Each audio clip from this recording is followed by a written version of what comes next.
Hello viewers, welcome to education and job corner. দেখুন, school service কমিশনের চাকরি বাতিল মামলাটি বর্তমানে সুপ্রিম কোর্টে বিচারাধীন এবং বিগত বেশ কয়েকদিনের অভিজ্ঞতা থেকে বলা যেতে পারে যে এই মামলার হিয়ারিং কিন্তু কোনোভাবেই হয়ে উঠছে না। কিন্তু এখনও পর্যন্ত একটা বিষয়ে সবার নজরে আছে যে শুনানির ডেটগুলো খুব কিন্তু শর্টেস্ট টাইমে আপডেট হচ্ছে।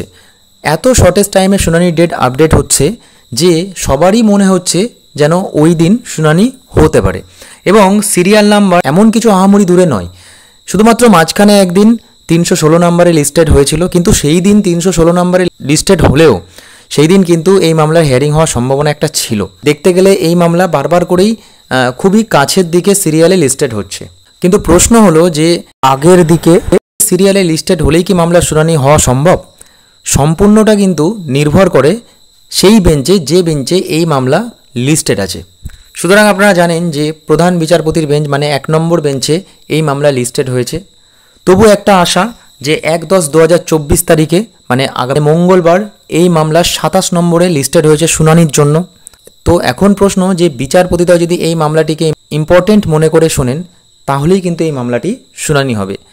আর দ্বিতীয়ত বলে রাখি যে এই মামলায় একবার শুনানি হয়েই যে ফয়সালা হয়ে গেল তা কিন্তু নয়। প্রথমত একটা জিনিস জানতে হবে, এই মামলা একটা জটিল ব্যাপার। তো একটা কোর্টের প্রসিডিওর যদি ফলো করা যায় সেখানে কিন্তু বলা যেতে পারে এই মামলা একটা হিয়ারিংয়ে ফয়সালা নাও হতে পারে।